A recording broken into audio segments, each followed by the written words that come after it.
Ladies and gentlemen, boys and girls, children of all ages, you are listening to a Radulich Broadcasting premiere podcast. Damn you, Hollywood! And now, it has begun! Let Mortal Kombat begin! Ladies and gentlemen, he says, mortal men and women defending your world is not about death, but life. Get over here, Robert Winfree. Yay! Alright, I'm going to let you all know exactly. Here's your 50 words or less preview for my review of this movie. Every line Mark just quoted was from a movie better written than the one we're talking about tonight. That's enough. Might as well get used to it, folks. Shang Tsung has already sucked out Robert's soul. Shang Tsung walked up to me, looked me dead in the eye, and said, "You have nothing to offer me," then walked away. A handful of people on a leaky boat are going to save the world. Exactly. Exactly. Alright, any more, Mark?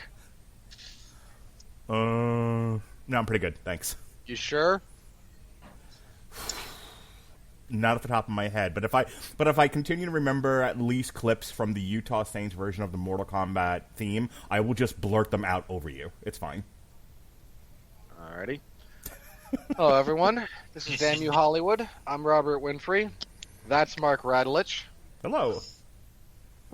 Tonight we are discussing the 2021 version, big screen, and theoretically, big screen adaptation of the long-running video game franchise Mortal Kombat.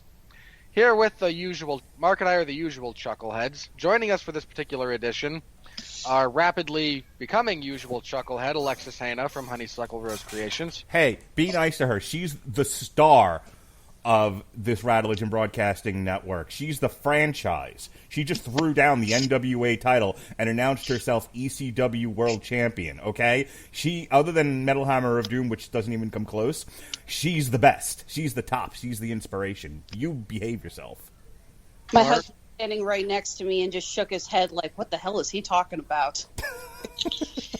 Believe it or not, Mark's trying to be somewhat complimentary, but he just horribly insulted you. So you don't know who Shane Douglas is. Just move on. Exactly. Also stepping up for this one, an occasional guest on this show, and the man who nearly destroyed our YouTube channel. He's Black Irish. That is correct. Well, what can you say? I'm a ginger without a soul, and I piss people off. We could always get Pat on here to replace me. Yeah, let's move on. Please, God, no. Okay, there are not enough painkillers in the world to make me put up with that. I don't know. There's a really, really high. Do you have any idea how much NSAID is in circulation right now? I guarantee you, there's enough. So Jesse wanted us to have a discussion before we got into the movie, and that is our history with the Mortal Kombat franchise. I'll begin. I played the game in a Tiamo down the street from my house when I was in junior high, I guess around the time that the game came out. I might have made it to Mortal Kombat 2. Haven't played the goddamn thing since. Barely remember it. And I love the TVT Mortal Kombat soundtracks. Recently, when my wife dragged me against my will at gunpoint to yet another Sister Hazel show in a theme park, I was online waiting to get in, and in my head, I was dancing to the Utah Saints version of the Mortal Kombat soundtrack. And she said, "What are you doing?" And I said, "I'm dancing." She was like, "You're dancing to Mortal Kombat in your head, aren't you?" And I said, "Yes." And that's my history of the Mortal Kombat franchise. Jason? I grew up on Mortal Kombat. I played all the way up through 3, then I took a break, and then I just recently started playing the new Continuum, where they retconned a lot of stuff in 10 and 11. And see, but yeah, I mean, I've always been a Mortal Kombat fan, probably one of my favorite game franchises ever, so much that I actually put in a order for a personalized license plate and actually named my Jeep Sub-Zero after my favorite Mortal Kombat character. Not that that's not the list idea ever, Jason, but you know it's probably already been taken. No, it actually was, because I put SUBZER and a 0, and it was available. No one came up with that? Nope. Got to remember where he lives. Yeah, he lives in West Virginia. There's like 5 people, and 4 of them are Gavin. So, no, he's fine. Wow. Yeah. 2 of them's Gavin, and one's his wife and kid. What about you, Alexis? Did you have a favorite player? How much of the game have you played? Growing up, admittedly, I was a Nintendo girl, not a Sega girl, so I grew up playing Street Fighter more than Mortal Kombat. But once I got a little older and was able to get more into the games, I absolutely loved it. Favorite player has always been Scorpion, but that's just because I do better with characters that have long-range weaponry. Like, whenever I play Marvel vs. Capcom, I kill as Trish. So Scorpion having the kunai rope was always something I was able to fall back on pretty easily. You mean the garden trowel? Mark? Go sit in the corner, Mark. I do have an absolutely brilliant Mortal Kombat story to tell, though, which I can hold off for now if you want, but it's something that I tell to my customers every time we start talking video games at a convention. No, please don't be Robert T. something and then never say it. So go tell your story. Okay, this happened a couple of years ago. My husband and I were playing, I think it's Mortal Kombat 10 on Xbox, PlayStation, whatever system we were playing back at the time. We're playing each other. After a while, I give up, and he decides to keep playing. I don't remember who he was playing as, but he gets to Cyber Sub-Zero, and he's getting his ass handed to him repeatedly. So he tells me to open up my computer and pull open the moves list. Now, if you've ever pulled up moves list, you know that they say which button. I mean, they'll say down, back, up for that, but because you can change, which button does which command, they'll say high punch, down punch, high kick, low kick, things like that. So he goes in and he goes, okay, now what do I do? And I basically am shouting, down, down, high kick, low punch. And he goes, well, what button is that? And I go, it doesn't say. It's down, down, high kick, low punch. And he goes, well, what the hell is that?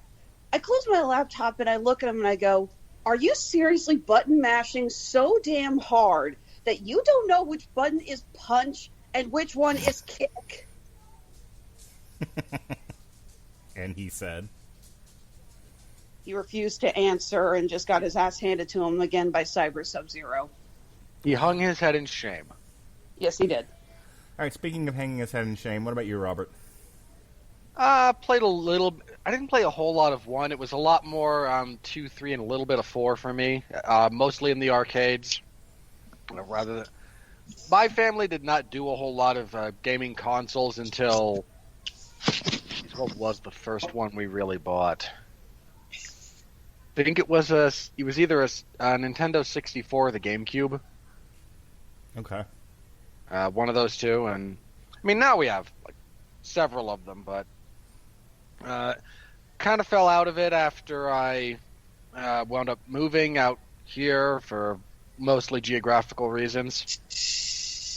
You live 10 miles from the nearest grocery store, and a lot of the stuff you used to do for a pastime that involves traveling to a minor externality becomes a lot more of a pain in the butt. But I've certainly enjoyed the franchise. I enjoy the IP. I don't play a whole lot of fighting games anymore. Just not really my thing. I'm unhealthily competitive when it comes to stuff like that, I think. Do you rage quit? No.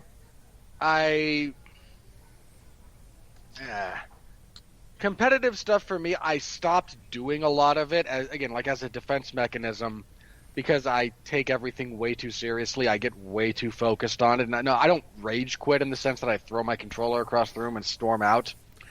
I just get really surly, and I won't stop until I either accomplish something or pass out due to exhaustion.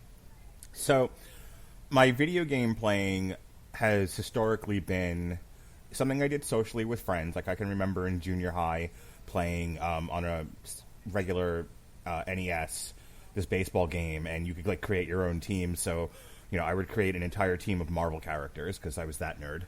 And I remember nerd. But I remember my friends and I in junior high and high school getting together and playing baseball on his Nintendo, and that was fun. And I liked the social aspect of gaming. As I got older and gaming became just something I did for relaxation, I found that playing fighting games like that, it was not relaxing for me for that reason. Like the occasional wrestling game, like I had that PlayStation wrestling game for WCW where they do like a short film when you clicked on the guy, and I don't know if you guys remember that or not. I think it was the very, very first WCW game, definitely for PlayStation. And outside of that particular one, like I enjoyed more of like the Final Fantasy type stuff because I don't particularly, I can be very competitive too, and I'm very often not very good at these things. So I would get, beat a lot, and I'm like, well, being beat up and teased is not relaxing, so I don't want to do this anymore. So I tended to not play a lot of the fighting games. I talked about, the arcade and stuff. Like I have some memories of going to the arcade with like the 4-player type, the 4-player games were popular, like The Simpsons and X-Men and Avengers. Jesse and I have talked about those in the past, and those I really enjoyed. I think by the time Mortal Kombat and Street Fighter, like I played them, but I think I just moved on to other stuff. I'm again 7 years older than I think all of you, so I just think like I had just moved on to other things at the time. I will say this: 1995, Mortal Kombat comes out, and I'm in college, and I saw that in the movies, and I think I remember. I just watched it again today with my kids, and I just want to do a quick round on this, and then we can start the contemporaneous review. I think I remember thinking at the time it was a goofy movie, but I enjoyed its goofiness. But I remember a lot of people complaining about it at the time because it was PG-13 and not R, and therefore it didn't have the gross fatalities. Which, to round that back to me playing Mortal Kombat, my favorite thing about playing Mortal Kombat was the alternative fatalities. So, like, you give a guy a cake and it's and he yells out friendship. That was my favorite thing because that always cracked me up. See, I'm the actual opposite of you guys.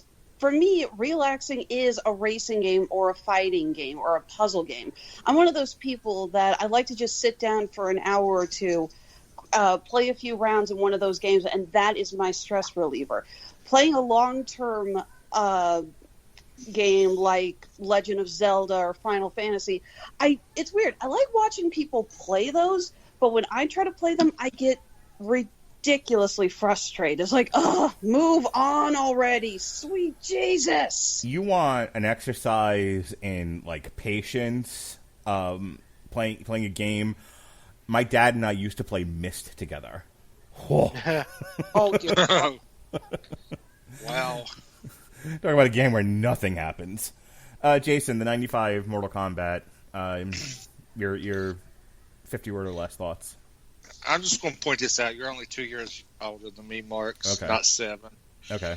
So that came out my junior year of high school, and I absolutely loved it. I mean, it was so good in the cheesiest way possible. I mean, you also got to look. We had the Street Fighter movie with Van Damme around then as well. I liked it. I mean, it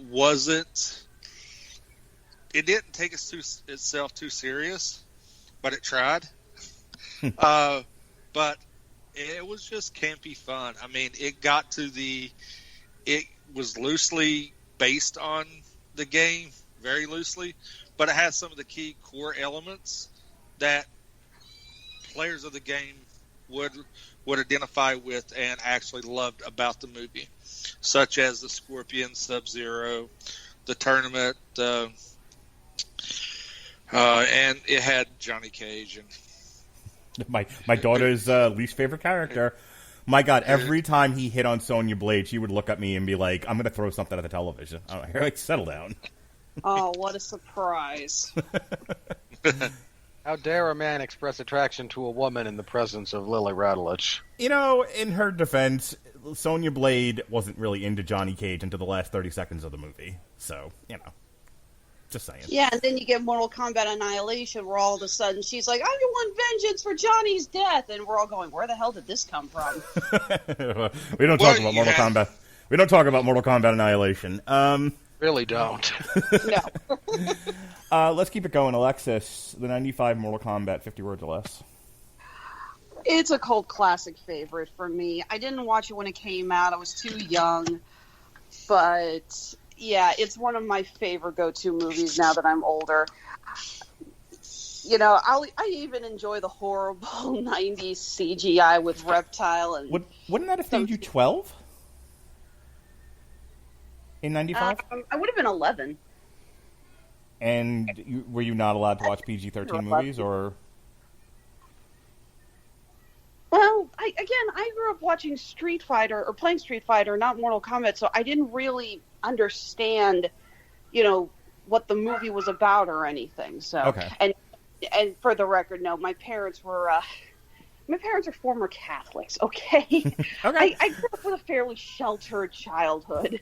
No, that was kind of what I was fishing for. All right, Robert, and then go immediately into the plot synopsis. I would have been 9 or 10 when this movie came out. This was towards the closing stretch of my time living in Oregon. I was 10. I would have been about a brown belt at the time.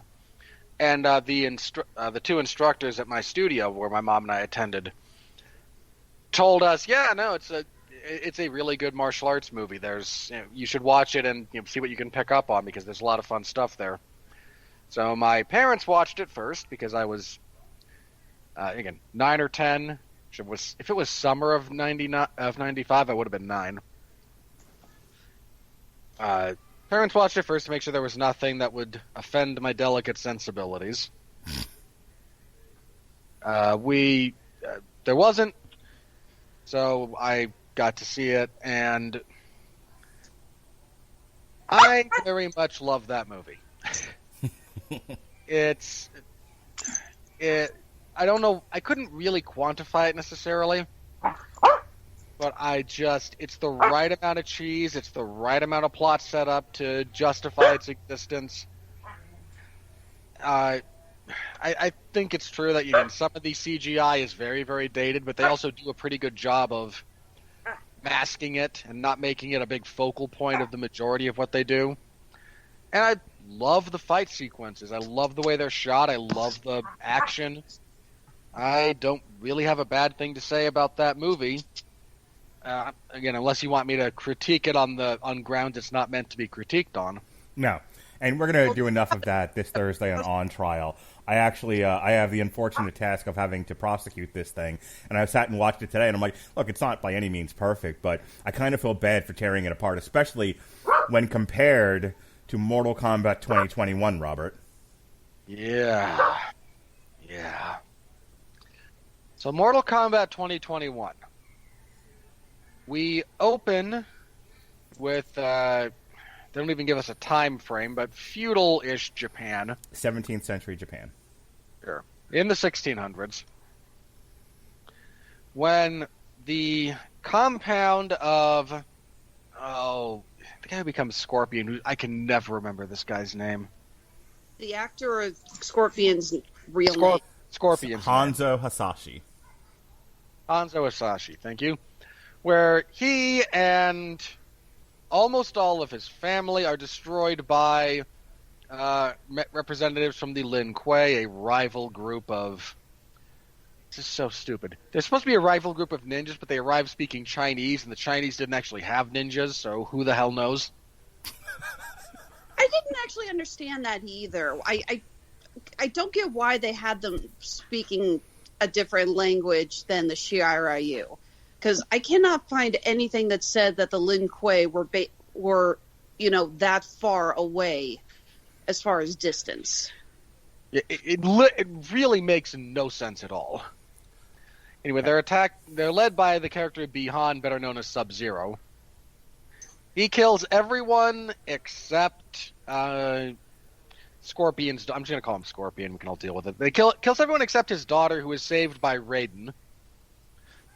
We flash forward to the present day, where the realm of Outworld has defeated Earthrealm in 9 straight Mortal Kombats, and now they just need one more to force the realms together. But an ancient prophecy exists, Mark. The prophecy is very, very important, stating that the blood of Hanzo Hasashi will unite a generation of champions and lead them all to victory. The real issue here is that Shang Tsung,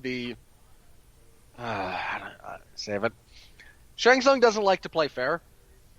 So he's been sending his men into Earthrealm to kill those chosen to participate before the tournament, so that eventually when the appointed time comes and his team's on one side of the arena and there's nobody on the others, they get the win by default.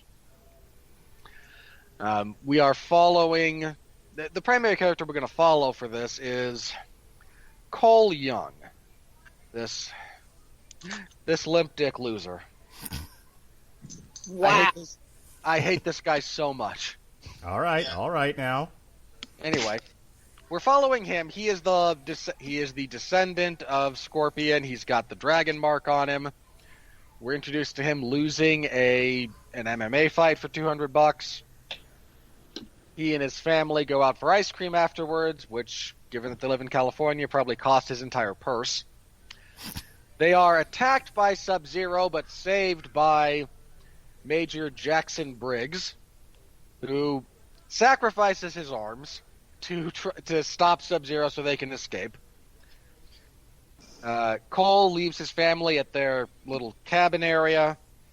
He goes off to find Sonya Blade because that's the name he was given by Jax.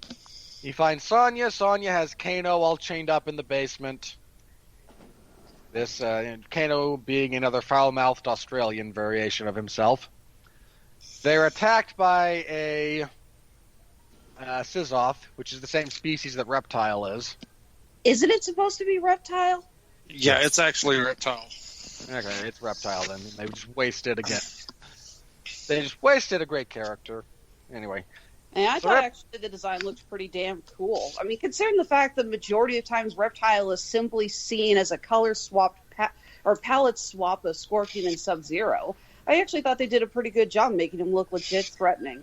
I agree. I just hate that they killed him for no reason. Anyway, our band of 3 is able to kill Reptile. Sonya bribes Kano, who is a giant bag of dicks, to come with them because he killed someone who had the mark, and if you kill someone with the mark, then you get the mark, and you become the Highlander. They wind up heading towards what we find out is Raiden's temple. They parachute out of the back of a plane, like you do. Wander around for a bit before encountering our overly dramatic boy, Liu Kang. Oh, good lord. Who is flanked on his right by Long Wang, and on his right by... oh, damn it, I fucking tripped over that joke. It was Long... You really did. Yeah, I was going to say, Mark, you fail. I'll wait for my turn, but I every time I saw him, all I could think about was Fistful of Yen. Go ahead. Yeah, I have a whole thing for him. Anyway. Hung Low! That's it, Hung Low. He was flanked... I'm going to do it again. And so they run into Liu Kang, who is flanked by Hung Well and Long Wang, and in the rear was enormous genitals. Go on. Feel good about yourself? I do. I was going to say, was that really necessary, Mark? We need total concentration. I give up. You know, I really suggest we all abandon Mark on this show. Will you please continue? Gonna interrupt me with more of your stupid, quasi-racist dick jokes? You know what that's from. That's from the No, Kentucky Fried Movie. Yeah. Oh my god, you with the elephant of a memory, or the memory of an elephant, don't remember a few months ago we did the Kentucky Fried Movie, and that's from Fistful of Yen? Okay, it's from A Fistful of Yen.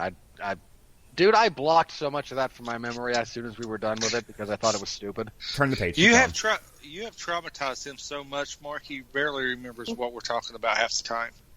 Terrific. Anyway, as they all arrive at Raiden's temple, Raiden gives them a stern talking to. They start trying to train and discover their arcanas, which is their magic powers. While this is going on, Shang Tsung again is like, you know what? I really don't like fighting fair, despite overwhelming advantages. So he sends a bunch of people to go. He sends a bunch of other characters to go fight them. There's two well-known characters and two, unless you have played every single game in the Mortal Kombat library, you're not going to know them characters. True. Which, frankly, I think was actually a smart move. No, you had 3 well-known characters.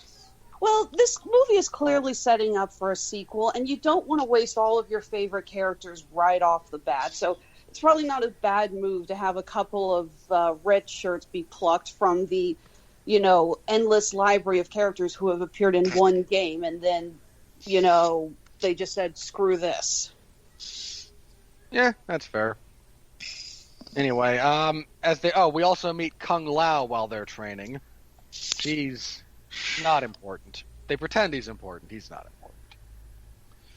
So, Kano's able to awaken his arcana just by being insulted, getting mad, and having his inferiority complex explode.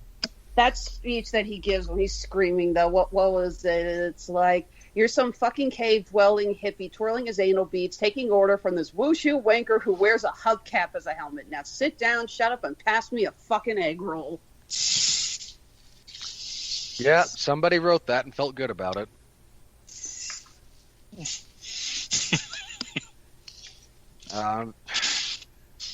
The whole pseudo backdrop of this is again that Cole sucks at everything. He's trying to get his arcana awakened, and he can't do it, and he can't do it, and he can't do it. Oh, when they rescued Jax and they brought him to the temple, and now he's got sort of metal arms that are just really, really weak.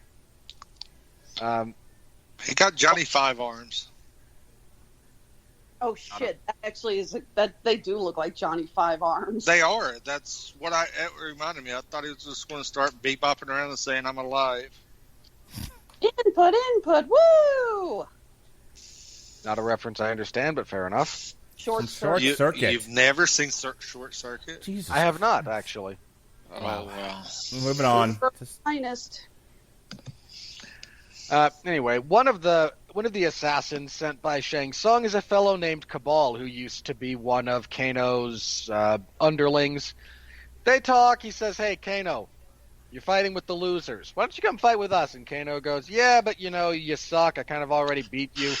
And he goes, "Yeah, but you see, the guy I'm with will pay you. Whatever your highest price is, double it, then double it again." And Kano goes, "All right, I'm a giant bag of dicks. That tracks."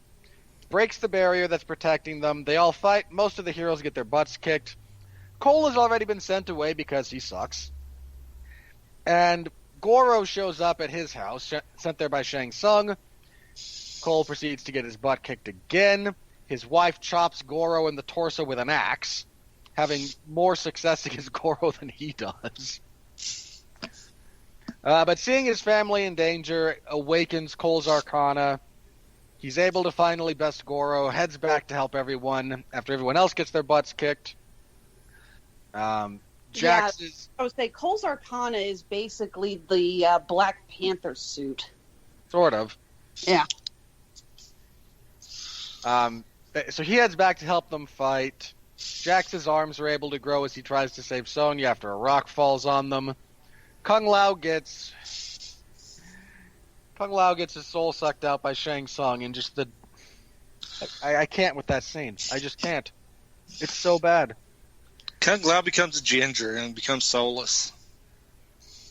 Y'all can have him. No, we're so close. We're so close. No, we're really not. Oh my god, just go. Robert, either you we lose go hang on, I got it. over. We lose, so Kung Lao is killed. Raiden takes all of them to the space between spaces where they run into the UFO from Indiana Jones and the Kingdom of the Crystal Skull. Our limp dick loser Cole now actually gives them a bit of a plan, and for some reason everyone listens to him despite him doing nothing but quit and get his ass kicked for the entire movie. They pair up into one-on-one fights, most of which suck. They send Jax to kill Nathan Jones. Kano and Sonya Blade square up in one of the only decent fights in this movie. Once Sonya kills him, the mark that he had transfers to her, so now she's chosen. Liu Kang and Cole fight Cabal and Natara. Sorry, Natara's already dead. Yeah, it's Molina. Molina, yes, that was it. Cole mostly gets his butt kicked until Sonya shows up and blows a hole through Melina's torso because her Arcana awoken because of plot convenience. Cabal's dead. Sub-Zero shows up. Sub-Zero went and abducted/threatened the family of Cole. Cole recklessly charges after him through a magic portal to an MMA gym now covered in ice. Sub-Zero beats up Cole, but Cole has the magic dagger that Scorpion used in the opening sequence. Garden trowel. It's not a garden trowel, you moron. It's a garden trowel. It's not. They're using it as that. That's not what it is. It's his gardening. You got to remember, a lot of ninja weapons were actually gardening tools, which were later repurposed, including nunchucks and sais, and kunai daggers. It was his gardening spade. Thank you, Jason. I fucking hate you, Robert. Just keep going. Look, the fact that they're using it, the fact that it serves more than one purpose doesn't mean it's a gardening spade. It means they're using it as a gardening spade. So yes, he hits him with a fucking rake. Go. Anyway, Scorpion shows up from hell. He fights Sub-Zero. It goes all right. Cole sticks his nose into the fight. It goes worse. Eventually, Scorpion wins. Sub-Zero dies. Cole rescues his family. Raiden talks with Shang Tsung, and Shang Tsung goes, "Yeah, death's just another portal, so let me grab Sub-Zero and Goro's bodies because they're totally coming back for the sequel." And our merry band of Mortal Kombat adventurers head off to find the rest of the people who are supposed to compete in the tournament that hasn't even started yet, and we get a teaser about them going to Hollywood to find Johnny Cage. All right, Jason. I hate this movie. I hate everything about this movie. Go ahead, Jason. Before you die, Jesus, are you all right, Darth Vader? Wow. Jeez, sorry, I thought I was covering my mic for that. I was going to say, sorry, Jason, is that you that sounds like you're breathing through a mechanical straw? Probably, because I'm fat. Well, what did you think of the movie, Jason? I liked it. I mean, yeah, did it have some issues? Yeah, but I mean, overall, it was what I expected. A lot of blood and guts, a lot of fight scenes, and I got fatalities that actually looked kind of cool. I mean, I didn't hate it. I mean, it was a solid. I'd give it a solid 7.5 out of 10. I mean, it wasn't meant to, to be a damn movie that you had to put a lot of thought into. It was what Mortal Kombat is. It was a mindless popcorn movie that you could just sit back, enjoy, and not have to put a lot of thought into. Yes, it had some shitty characters that I wish were not in there. It had a very loosely woven together plot, and the fact that you see the whole, basically Chekhov's gun, gardening spade when they're on the airplane, and you kind of figure everything out. I mean, it's fine. I mean, it wasn't meant to be a highly sought after movie. It's a mindless enjoyment, which I dig. Was there anything about the movie from a craft standpoint that you wanted to comment on?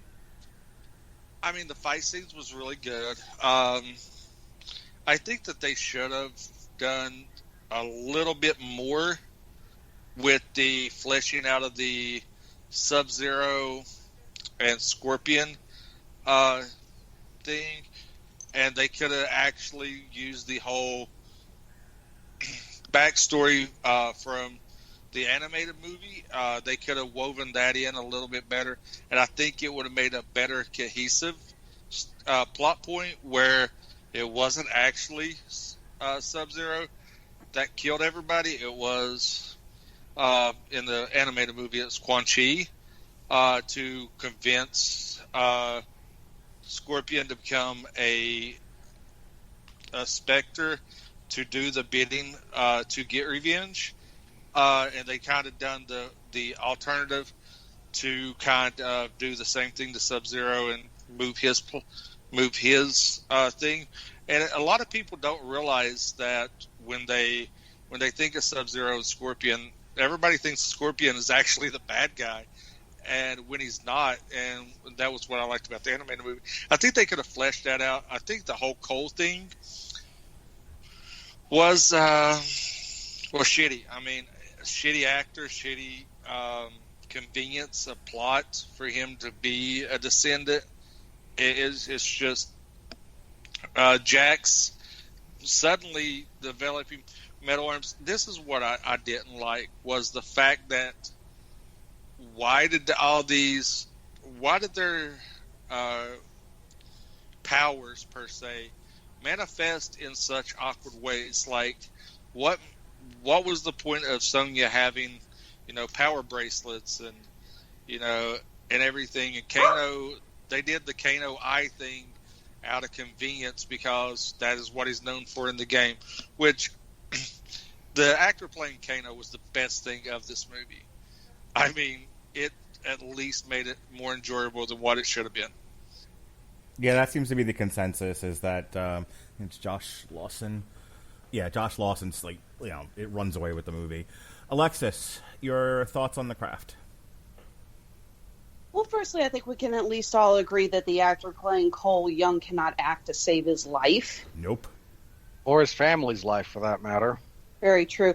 It really... Okay, I feel so horrible for saying this because he's one of my favorite actors now, but it genuinely felt to me like he was a reincarnation of Keanu Reeves' acting ability in between the Matrix movies. Did you go to the Keanu Reeves School of Acting? Whoa. Yeah, see, I love There's Keanu. woodpecker I in your head. loved his earlier stuff when he was, the dumbass surfer dude, and I love his new stuff. I love the John Wick films. And Keanu Reeves is just an awesome guy overall. But yeah, that middle part of his career, just like, whoa, you really can't act at all. That's, when I'm watching, like, yikes. It's like, it really does feel like that. But overall, I did enjoy this film. Going in, I just remember thinking, it's like Mortal Kombat. I want to see cool action sequences. I want to see gore. I want to see some of my favorite characters. And you know what? I got what I wanted. Alrighty. Here's the good, the bad. Mark. Yep. Defend this. Well, here's the good, the bad, and the ugly. The good is it's bookended by two of the best fights in the entire movie. The fights in the middle, I don't think are very good. I think a lot of them are not particularly interesting. Well done. There's a lot of quick cut editing, and I just Boy, is there. I mean, I think while I was watching the movie, so that's the thing. I wanted to make sure I said this up front. You can enjoy things that are bad, and it's perfectly fine. There's no law that says you have to only like things that are made exquisitely. There's a lot of problems with this movie. It's not made very well, but when the techno was blaring and the fights were happening, I was having a good time. And the two best fights for me, which is the whole reason you go see this thing, were the beginning attack on the village, and then I enjoyed the set piece of the frozen over gym and the final fight between Demon, Scorpion, and Sub-Zero. And then, both Grandpa Scorpion and Cole teaming up on Sub-Zero. I was enjoying that. I was having a good time with it. It takes a long time to get there. This movie's 110 minutes long. Boy, but I did also but I was enjoy very... I'm sorry, go ahead, man. I was very satisfied with the ending, so I kind of forgot about, in that moment, kind of how bad the rest of the movie is. Anything else that's good about it? I enjoyed the special effects of it, especially the Sub-Zero stuff. They did a really, really good job, and I think I feel like they focused most of the CGI on making sure Sub-Zero's effects look the best in the movie. Because other stuff doesn't do nearly as well, but his stuff looks awesome. And it's a big hook, and it's a big hook. So what's bad? Almost nobody can act in this movie. Louis Tan is terrible. And it's bad because he's your lead character, and you want to, Robert's he's a loser, he's limp dick, he's all of this. But even if he's written badly, he also the guy himself, Louis Tan, couldn't seem to have any kind of charisma on camera. Could not seem to do line deliveries with any consistency. I don't know how they watched dailies of this guy and were like, this needs a recasting. We need to do something with him because he sucks. He isn't nearly as bad, though, as Jessica McName as Sonya Blade. Holy cow. She is actually a working actress and has done some other stuff, because I looked. I was just has she, did she go from porn to this? What happened here? She's terrible. Every line out of her mouth is wholly unbelievable. What was the line, Robert, from Family Guy? I'm very aware I'm watching a play. Yep. Every line out of Jessica, I'm going with McName. I don't know if that's how you pronounce her last name. Every line out of Jessica McName's mouth, I was I am very much now aware I am watching a bad movie. You can't deliver dialogue. Her fight sequence stuff was fine. But she was not fun to watch at all. Josh Lawson as Kano was my favorite character of this entire thing. He's hilarious. When he was on screen and he was saying stuff, I was enjoying it, and when he was taken out of the movie, I was not happy. I want to see just a spin-off with him in it. They don't do much with Raiden. The guy playing him is fine. Makad Brooks plays Sexy Jimmy Olsen on the Supergirl show. And I realize that he is trying to make the leap from sexy CW shows to the big screen. And this was his opportunity. For the record, there's no such thing as a sexy CW show. And he whiffed really badly, and he is not ready for the silver screen. He does fine. He does his level best for what's expected on a sexy CW show. That is all he can manage, because he was out of his depth in this. He sucked as Jax, and his whole story in this as a character was way stupid. The idea of your inner magic, and his inner magic is bigger robot arms. There's no reason they had to do that with him. They could have just given him big robot arms. That was way stupid. I got a question. What if he never lost his arms to Sub-Zero? Would he still get metal arms? I was just does he get metal arms still? Would he have just gotten a big gun? Because he had guns earlier in the movie. That's the thing. They overthought some of this, and it felt like in the writing, they were sort of trapped with some of the staples of Mortal Kombat, and they couldn't figure out a way to do them that made any kind of sense. So they just wrote them, nobody cares as long as the fighting's good. Problem is, there's only 2 good fight scenes. And I made the joke before. Apparently, Robert didn't remember a podcast we did a few months ago. But there's a movie called the Kentucky Fried Movie where they mock up a Bruce Lee movie. They call it Fistful of Yen. There's a character who plays a parody of Bruce Lee, who at the time Robert and I thought was really funny. But he speaks with a lisp and a what do you call it? I can't think of the word. In any case, he sounds like Elmer Fudd. And every time Ludi Lin opened his mouth to deliver dialogue as Liu Kang, that's all I could hear. He's another one who seemed to be, struggling. I don't know what else he's been in, but this guy, he seems like a fine martial artist, but don't give him any more dialogue. He's terrible. He was previously the Black Ranger in the Power Rangers reboot movie. That'll explain it. The only other, besides Josh Lawson's Kano, the only other decent... Shang Tsung was whatever... But the only other decent actor in this thing that has a majority of the screen time is Joe Taslim as Bihan, Sub-Zero. He's great. Him and Josh Lawson for me carried the movie.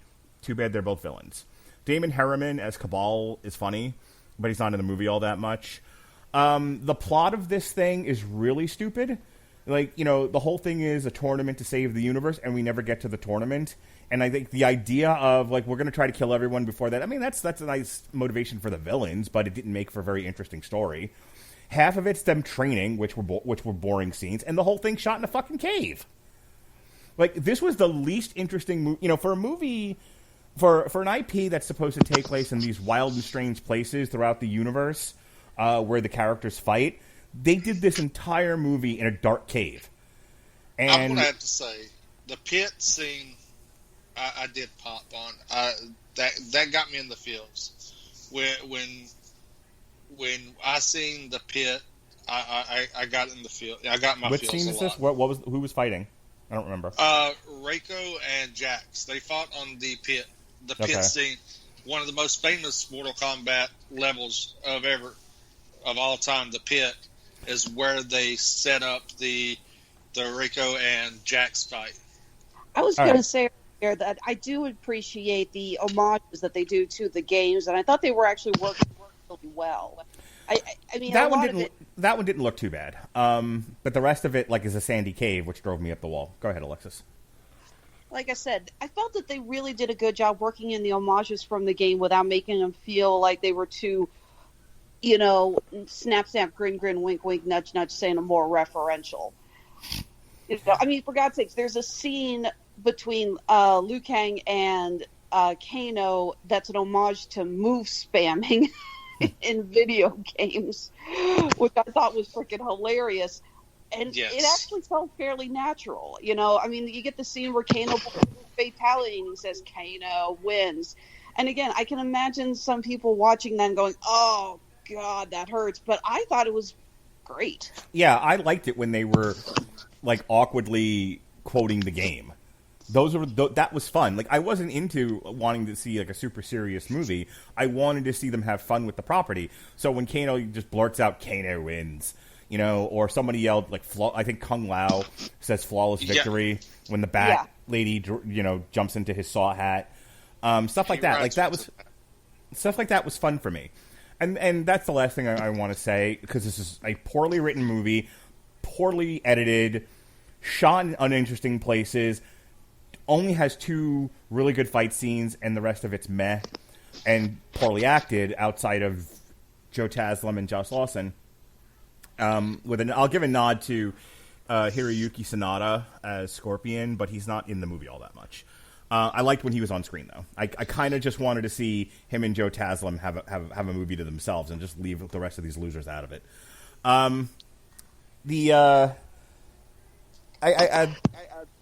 That's it. That's it for now. Go ahead, Robert. All right. Where to begin? Joe Taslim, for those of you who are unaware of this man's filmography, is actually part of 2 of the better martial arts style action movies of the last, decade plus. He's featured prominently in both The Raid, which if you haven't seen, you should, and is the lead character in The Night Comes for Us. Both of these are exceptional. They come out of like Singapore, I think, or Indonesian martial arts action movies. They are glorious. If you're into this, they are well shot. They are well acted. They're great. He deserves so much better than this movie. Mark gave this thing 2 good fight scenes. I don't even give it that. Really? Can I kind of ask you what didn't you like about the final fight? The final fight is mostly okay. It's actually the first one that really annoyed me. Really? Okay. There's too many cuts. It's not quite, if you watch professional wrestling these days, you'll get this reference. It's not quite Kevin Dunn, but it's closer than not. It's not that the action is badly choreographed if you were to just watch 2 people fight. If there was a single static shot of this whole thing start to finish, I'm sure it would look fine. They just cut too much, and that annoys me. Okay. I was enjoying the stunts with the dagger on the rope. It's a fine enough weapon, and they make good use of it. This is just down to the editing of that sequence. Okay. The final fight that one's fine. That one's potentially even really good. But this is supposed to be a big martial arts action movie centered around the fighting, and when the totality of your runtime, which is something like an hour and 50 minutes, you get one good and maybe another, if you aggregate them all out, that doesn't suck. That's not a good batting average. Cole is a terrible character. Our introduction to him is him tapping out to the worst neck crank known to man. This man's supposed to have been a former champion, and he gets caught in this BS neck crank that anyone with half a brain can look at that and tell you how to get out of. You don't even have to be me. They're like, oh no, there's a bunch of escapes here. It's just, no, let me hold on to this pro wrestling style move with about as much air as John Cena gets in the STF, in his version of the STF, and he's going to tap out because he's a loser. He then loses fighting Sub-Zero. He loses in every aspect of training. He gets one-upped by Kano. I'm not joking. If you look at his track record and his brief fight with Goro, his wife, with one line of dialogue and maybe 5 minutes of total screen time up until this point, does a better job in that fight than he does. But this is supposed to be not only the guy we're following, but the mythical hero who will rally the defenders of Earthrealm. Bite me. He sucks. Liu Kang is nothing but drama boy. Think about this for just a second. This guy sees these three people walking, and somehow through the power of plot, knows that they're coming looking for Raiden's temple. He does not approach them. He waits until they walk into a specific location so he can approach them between two hills with the setting sun at his back. Not even the closest way to get to the temple. They literally go back the way they were coming from. This was just so we could have the most dramatic entrance possible. Every line of dialogue this guy gives is steeped in the most dramatic way possible. Every pose he strikes, all of it. It is terrible. It is comical, and not in the intentional way. Kung Lao might as well not have been there. Ditto Jack. Sonya can't read dialogue. Kano wins this by default, not because he's actually good. Shame on the guy playing Shang Tsung. Just shame. Hey, he's good with calculations. It's the dude from Dark. I know. That's true. But he's also a squealer. I don't know how this movie managed to take something like Shang Tsung sucking out your soul and turn it into something that looks this bad and is this stupid. How did the 1995 movie make Shang Tsung's soul absorption look better and actually be slightly scary, instead of this drawn-out, 5-minute-long protracted scene of them doing a Dragon Ball Z scream with green goop stretched between them? It's ridiculous. It's absolutely ridiculous. There's no emotion to this movie, and let me be very clear when I say with the following complaint. I'm not expecting, to make a very obvious contemporary reference here, I don't need Nomadland. I don't need Sophie's Choice. I don't need Forrest Gump, right? I'm not looking for a profound emotional experience. But some degree of investment in these characters and the fate of the world would be nice. Unfortunately, the closest this dreadful abomination and waste of digital space and or celluloid gets is between Scorpion and Sub-Zero, which is fine, except for the hour and 20-minute interval between the times when those two characters share the screen. There's no, triumphant moment for Jax or Sonya shows up and just blasts a hole in Melina and for no reason other than plot convenience and we're done with Melina. Like, none of this actually works until Scorpion shows up and does the get over here thing, which is legitimately cool. But this movie fails miserably to establish anything like an emotional connection with the characters. And again, this doesn't have to be deep and profound, just a little bit of something. We got that in the 95 Mortal Kombat movie. Liu Kang had some decent characterization. So did Johnny Cage. So did freaking Sonya. They were broadly painted, but the characterization was there and it existed. And it helped elicit an emotional reaction. There's no reason to care about anyone in this movie. Just straight up none. It is badly written, horribly bad. Like, the only thing this movie might have over the 95 one is the bones of plot. Because the 95 movie is just, hey, tournament for the Earth. Now show up on this island and fight. Well, that's kind of it. Which is fine. That's what they make the best of it. But here, they try to give you a bit of a story, and then just everything falls apart. Most of the fight scenes are not well choreographed. They are not well shot. They are not well edited. There's a handful of sequences of stupid CGI violence, which I don't object to at all. It's a Mortal Kombat movie. Sure, spill the guts. That was the one thing I was gonna. That was the one last point that I was gonna make, and it escaped me momentarily. Yeah, my wish list for this movie was good fights, techno music, good CGI, and I wanted gross fatalities. Like, if you're gonna go rated R on this, if you're gonna give everyone the rated R fatality-filled Mortal Kombat movie everyone wished 1995 was, like, then give me that. And I don't think we got it. I don't feel like they really leaned into the fate. Other than the one time the Bat Lady dives into the Saw hat, I didn't see a lot of fatalities here that I thought. And I told you the other night, I still don't want to show it to my kids, but they're 7 and 10. But I mean, I don't know if.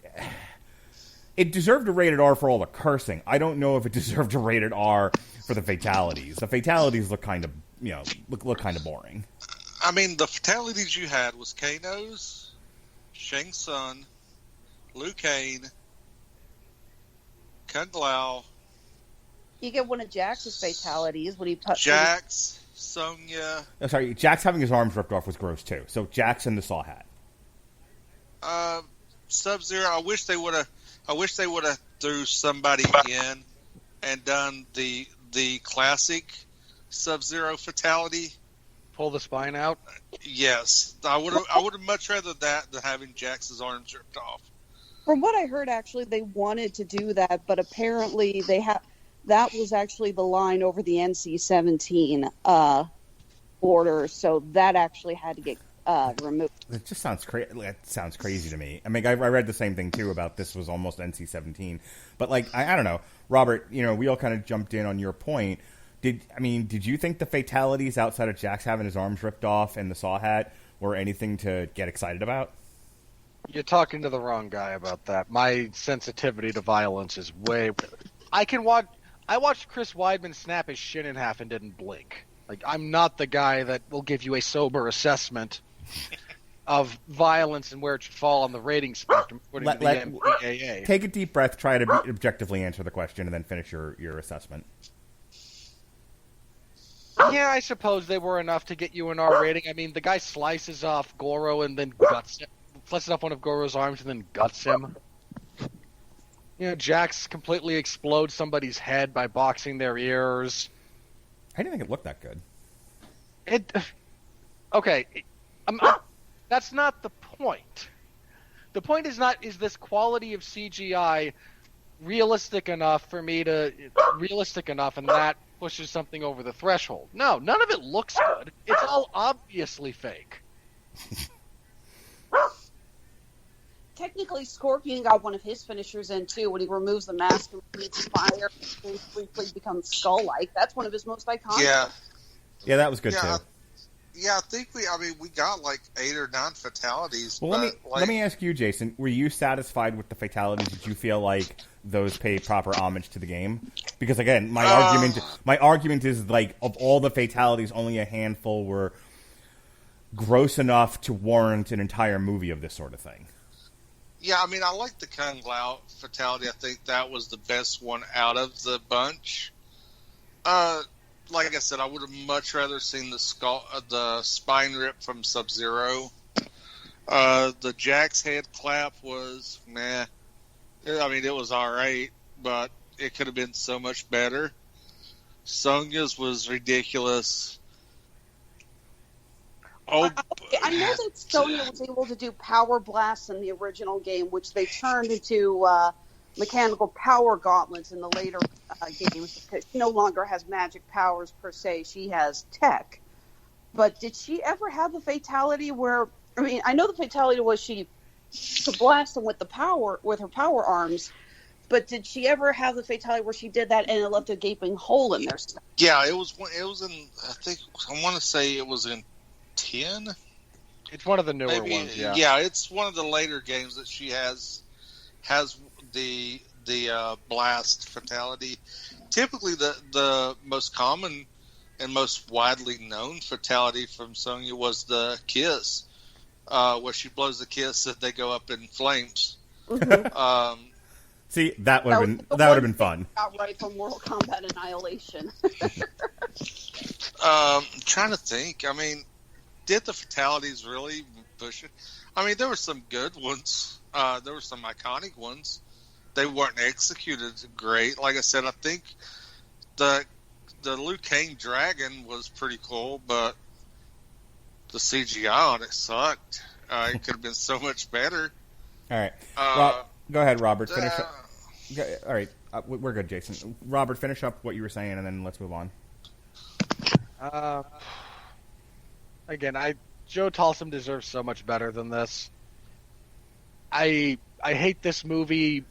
I hate the writing of this movie almost more because they very clearly did one of the things that I really objected to when we talked about that Peter Pan live action movie.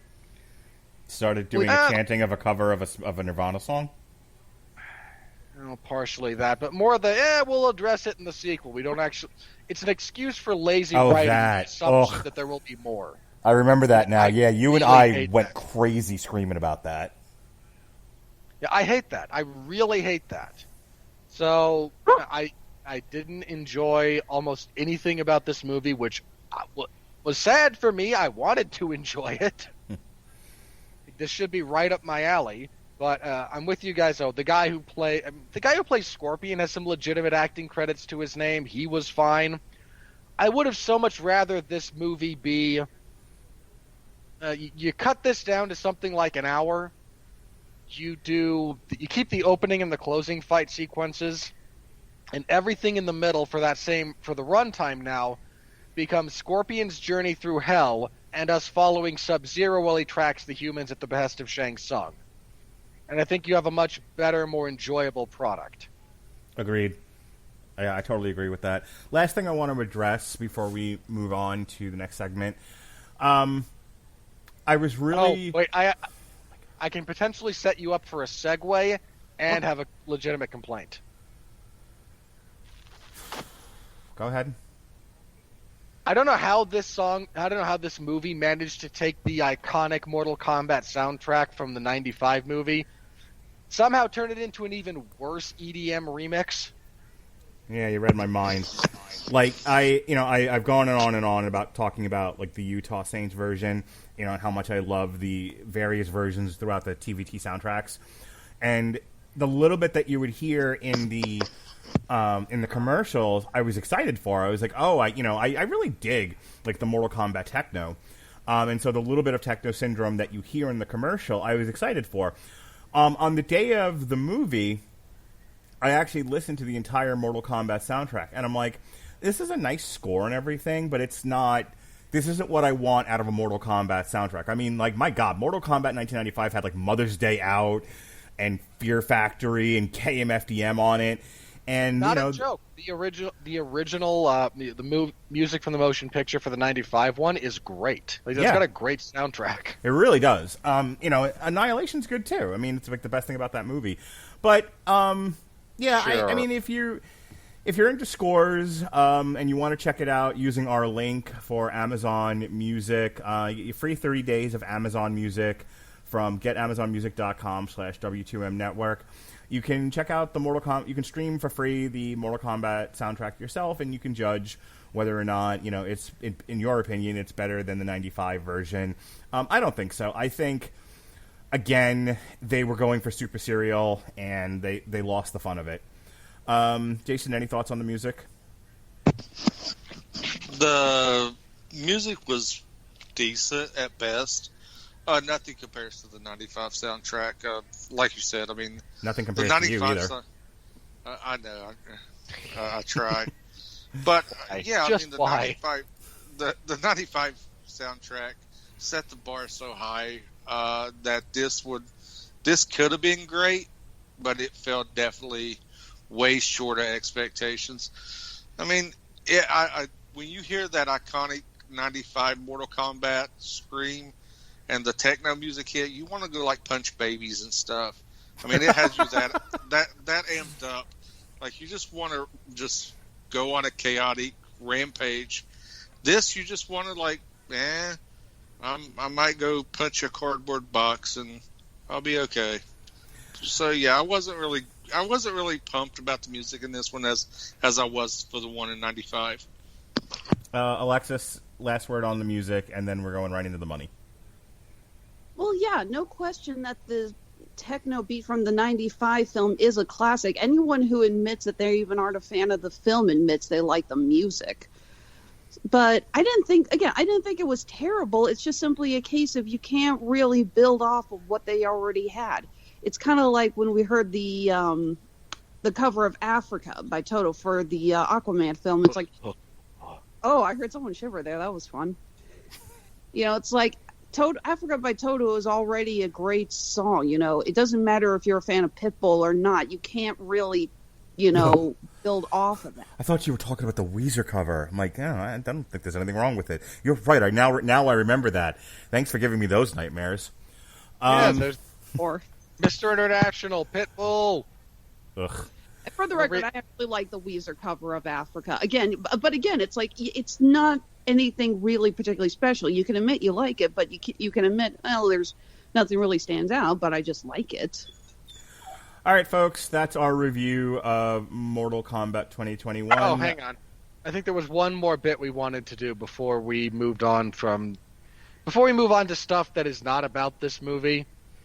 Because what are you talking about? I was moving on to the money. Yeah, I know. Before we move on to the money, because this movie is out, we will now in the honorable age-old tradition of things that must be discussed when a video game movie comes out. Let's go around the table real fast. What's everyone's favorite movie based on a video game?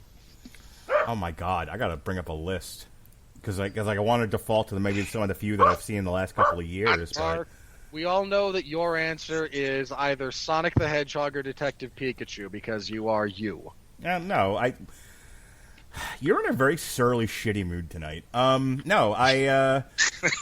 little bit. Jesus Christ, go for a walk into the woods to live deliberately. Don't threaten me with a good. No, what I was going to say was I actually don't remember. I don't want to just rest on the last couple that we've done during this podcast, so I'm going to default to Jason and then Alexis first, then come back to me because I actually want to see if my memory on this is right or not. All right, fair enough. Mine has to be my favorite video game franchise of all time that had nothing to do with the video game, and that's the Resident Evil. The first Resident Evil had very loosely based on the game, by name only. And it's a movie I can put on and just watch and just tune out and watch. So I'm going to go with my favorite being the first Resident Evil. All right, Alexis, the long, sad history of video game movie adaptations. Which one stands out to you? I mostly just remember Mark saying, yeah, what was it that Mortal Kombat is now the highest grossing or best reviewed video game movie? And I said, well, didn't we establish during the Sonic the Hedgehog review that is the lowest hurdle in the history of mankind? For the record, my favorite is probably either the 95 Mortal Kombat or Sonic the Hedgehog. It depends if I'm in the mood for some just, mindless action or if I actually want to watch a comedy. I honestly pegged you as a Detective Pikachu. I love Detective Pikachu too, but I have found that since we reviewed it, I have watched it far less than I have watched Sonic the Hedgehog. So Sonic surprisingly holds up well on repeat viewings. Yeah, I know, right? Who'd have thought, but it does. All right, Mark, you ready, or do you want me to go before you? You can go ahead. All right, personally, I've got to go with. I have 3, and I'll be brief. I'm gonna the original '95 Mortal Kombat movie. Again, I love it. I actually have a soft spot for the guilty pleasure that is the 1994 Street Fighter movie, the Jean-Claude Van Damme and Raul Julia one. Oh god. Hey, not the time or the place, but I will fight you over that. M. Bison was the best thing about that movie. The rest of it was just drizzling shits. Of course, Bison's the best part about that movie. It's Raul Julia. And the answer I tend to give more, I think probably gun to my head, my favorite. Controversial as this one might be, I actually really like the Silent Hill movie.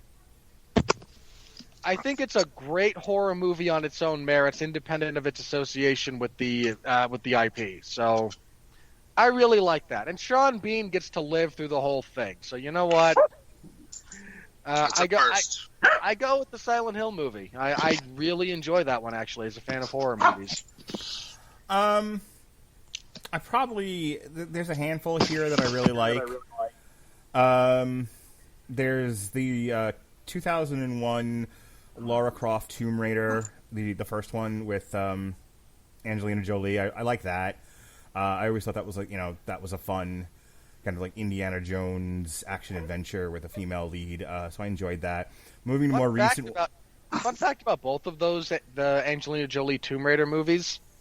The male eye candy in the first one is Daniel Craig. And the second one, of course, is Gerard Butler. So they did a good job casting the eye candy there for for anyone who's of the attracted to men persuasion. Yeah, but then you got scenes between Angelina Jolie and Daniel Craig, which basically come down to which one of us can massacre the other person's natural accent the worse. Oh, but it was so much fun. The other one's probably, and we reviewed this. It's one of the more recent ones, but I remember having just a shit good time with it. Rampage, loved the video game. Thought they did their level best to bring that to life with The Rock, and The Rock can do no wrong. So, so I would say probably. I have seen Doom. That is not true. That's on this list, and it's not that good. But generally speaking, yeah, it's probably a tie between Tomb Raider and Rampage. For my personal tastes. Fair enough. All right. So now, Mark, with that little bit of minor detour that was requested by our colleague and contributor to the network on occasion, Jesse Starcher, let's move on to the money, because we have bits of money to talk about. All right, here we go. Here comes the money. Here we go. Money talk. Here comes the money. Money, money, dollar, dollar. Dollar, dollar. Ching, ching, bling, bling. Got the chatter. You ain't talking money, then you're talking no matter. I must remember from now on the occasion that we do the money, that I have to stop it after 30 seconds. Because I keep forgetting. Alrighty. On a budget of $55 million between its split release in theaters and on HBO Max, it's currently, as of this recording, per the Wikipedia page, made a grand total of $51.1 million, and I believe it's the highest grossing single weekend rated R movie since the pandemic started. So low bar to clear, but you throw enough qualifiers on anything and you can become the best, right? It was the number one movie of the weekend. Domestically, it grossed 23 million. Number 2 was Demon Slayer with 21 million on like half the screens. So, moral victory there for Demon Slayer. It knocked Kong out of a 3-week run at the number 1 spot down to number 3. Nobody dropped from 2 to 4. Ryan the Last Dragon 4 to 5. The Unholy 3 to 6. Tom and Jerry 5 to 7. Together debuted at number 8 and grossed 532,000 domestically. The Girl Believes in Miracles dropped from 7 to 9. The Courier dropped from 9 to 10. Rounding out the top 20 are In the Earth, The Croods, Voyagers, which nobody saw. Chaos Walking, which even less people saw. The Father,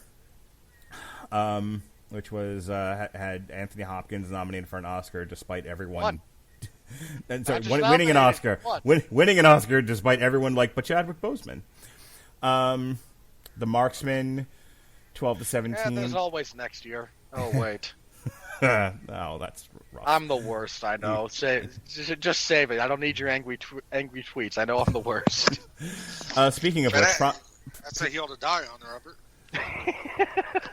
Speaking of the worst, Promising Young Woman dropped from 14 to 18, Wonder Woman 15 to 19, and then French Exit, which I still want to go see at some point, rounds out the top 20 at number 20 from 16. Worldwide, here's where we stand. Hi Mom at almost $1 billion with 822 million. Detective Chinatown 3, 686. Kong vs. Godzilla, 406. A Writer's Odyssey, 149. Sister, 128. Ryan the Last Dragon, 112. Tom and Jerry, 102. Endgame, not the one you're thinking of, at 91,000. And finally, Boonie Biz with 77,000. Mortal Kombat currently sits at number 13 with 51 million, directly between whatever the fuck Detective Conan is, the Scarlet Bullet, and Neza Reborn. What the hell is Detective Conan? Look, I could tell you, but you'll just make some derogatory, quasi-racist, or xenophobic remark, and let's just not. You know me so well. Next, this coming week, this Friday, movies in theaters are Four Good Days, which is a drug movie with Mila Kunis. The Resort, which is a horror movie. Limbo, which is a drama. Separation, another horror movie. The re-release of the 10th anniversary release of Scott Pilgrim vs. the World. And Cliff Walkers. May 7th is Mortal Kombat's first big competition. There's a whole bunch of stuff coming out that day, but the big one is going to be Guy Ritchie and Jason Statham's Wrath of Man. The 14th is Spiral. Plus on Warner Brothers, on HBO Max, Those Who Wish Me Dead. And then the 21st is Nothing. The 28th is then A Quiet Place and Cruella. So it's a little bit easier now to make predictions than it was about a month ago. What do you think, Robert? I mean, more than likely it'll be the number one movie again this weekend because other than Scott Pilgrim, who's going to see the rest of these? And a lot of them are. I think the only wide release now that I'm reading this again, the only wide release is Separation, which is a horror movie with Rupert Friend, Brian Cox, Madeline Brewer, and Mamie Gummer. The rest of it's all limited release stuff. So I'm thinking it probably doesn't lose the number one spot until May 7th with Wrath of Man. Your thoughts? It'll lose it between now and then to something else, but it won't be anything major. It'll just dip because it's still an R-rated movie.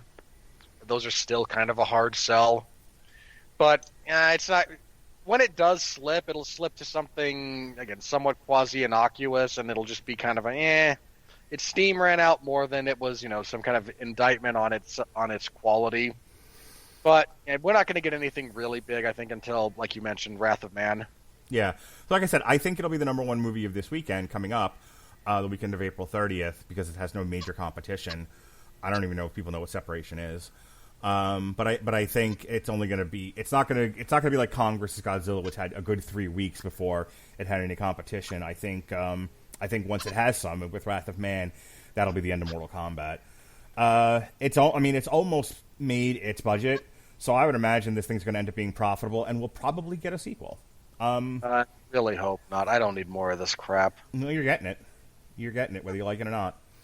Okay, hold on. I have one caveat to our theoretical review of the sequel. Okay. If they cast The Miz, I'm not doing it. It's okay. Jason loves me. He'll do it, right, Jason? Sure. What am I agreeing to? You already said yes. That's a verbal agreement is binding in the state of West Virginia. Whether or not you knew what you were agreeing to is hardly the issue here. And Alexis doesn't care if The Miz plays Johnny Cage, right, Alexis? You don't give a shit. Sure, why not? There you go. Oh, See? yeah. I'm leading the charge for The Miz to play Johnny Cage. How dare you? I've heard 3 different actors bandied about for Johnny Cage so far. Maybe you guys have heard other ones. I've heard Ryan Reynolds. No. I've heard The Miz. Oh, gosh. Who? Alexis, you're somewhat aware of what's going on in the entertainment news. Who's the third guy I'm thinking of for Johnny Cage? I actually haven't seen any news on who could potentially play Johnny Cage. Though, frankly, as much as I love Ryan Reynolds, I really hope they go with someone with a smaller screen name. I don't want a big-name actor to overshadow everyone else in that movie. Ed Boon did tweet that Johnny Cage and The Miz are a match made in heaven. Further proof that, as though we need another reason why Ed Boon has not been a relevant personality field of game design. James Marsden is the other one, and that came from Josh Lawson. Oh, great. So he goes from Cyclops to this. Well, more accurately, he'd be going from... Sonic the Hedgehog.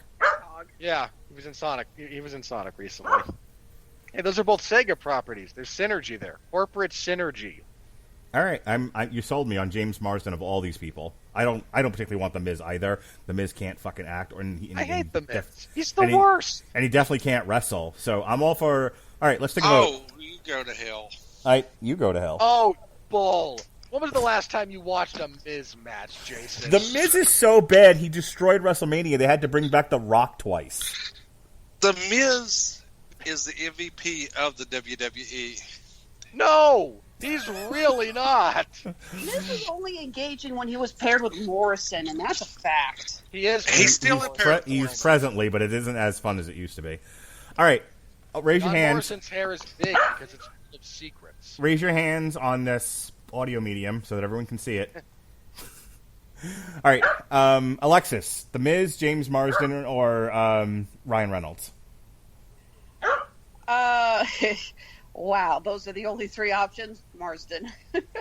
If you have a wild card that you think would fit the role whose name hasn't been discussed, throw it out. We don't care. I honestly haven't been looking into a lot of younger actors, although there's probably a handful of younger CW actors who are just dying to get a crack at the role.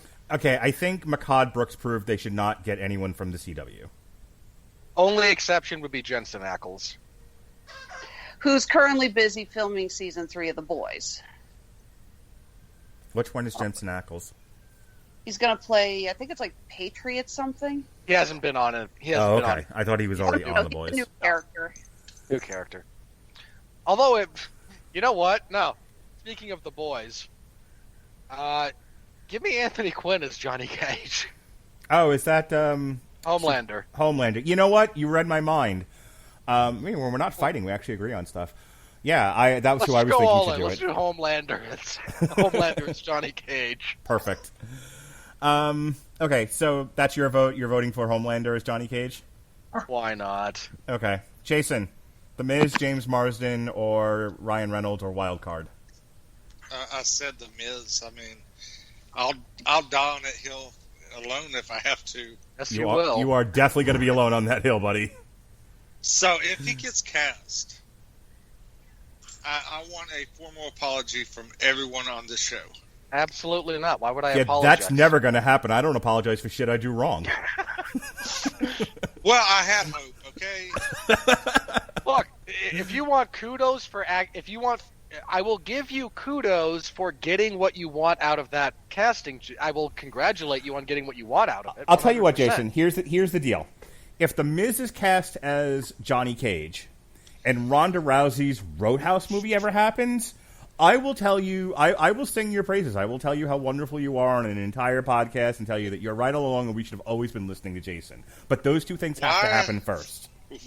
Why are you Why are you attaching the Ronda Rousey thing on there? To ensure that you don't have to do the podcast? Yes, you will always do this. Here's something that is statistically impossible. All right, I'll throw this out there. Even better, if I'm right about the Miz, You are, but go ahead. Robert has to do a B-side movie review with us. Why would you do where that to him? And Mark has to pick the worst movie ever. No, Mark has to give up movie choices for a month for Robert. No, the schedule's already laid out through like 2023. That won't work. No, Well, but- we've got I will. 2023 on. Okay, no. Okay. Here's the bet. Here's the real bet, minus the Ronda Rousey Roadhouse thing, which is my own fantasy thing. That was actually a project on the docket there for a little while. Yeah. I don't know what happened. Unfortunately, yes. She got Everyone pregnant. realized what it... No. This thing has been dead for longer than she's been pregnant. Everyone realized what a terrible idea it was. She just got pregnant. What does that mean? Well, she's been trying. And she's a horrible person. I All right, can't vouch for her as a person. I've never met her or interacted with her. All right, let's leave poor Ronda Rousey alone. Leave Ronda Rousey alone. All right, here's the bet, Jason. All right, because I like where you're going with this. I think it's a pretty good idea. If they cast The Miz as Johnny Cage in the Mortal Kombat sequel, I will scrap the calendar for a single month. I get to pick what month it is, and Robert gets to pick. Robert gets to pick every show. He gets to pick the On Trials. He gets to pick, or the Long Road to Ruins. He gets to pick the Metal Hammer of Dooms. He gets to pick the source materials. He doesn't have to be on any of these, by the way. He just gets to pick them. He gets to pick a month of shows for me, 4 shows a week. Source material, TV Party / Damn You Hollywood, Metal Hammer of Doom, On Trial / Long Road to Ruin. Monday through Thursday, he gets to pick an entire month full of podcasts, and I can't say no. As long as I can get a guest on them, then he can do that. It'll end up being January or September, but he can do that. That's how comfortable I am that they're not going to sign The Miz to this project. And he has to join a B-side movie review on to meet his obligation of my choosing. There's an article here saying that the producers and director are specifically not looking for big name actors. Well, That automatically disqualifies The Miz. He's the star of the Marine franchise, don't you know? I was going to say, that actually works in The Miz's favor. Not a big-time actor. But okay, Exactly. Does everyone agree to this? Robert gets to pick an entire month full of podcasts for me if The Miz is cast? I don't know that I want to agree. pick a month full of podcasts for your stupid schedule. The Babadook, the Babadook, the Babadook, the Babadook. Anime, the Babadook. Got it. Just think, all horror movies from Mark. I would not do that to Mark. You know what that would do to our numbers? Increase them? No, it really wouldn't. The month we traumatized Mark. I mean, it would be a nice selling point. I'm not opposed to the wager. All right, you know what? Sure, why not? I mean, what? What do you got to lose except for your sanity? He's not going to get cast. Just say yes so we can move on.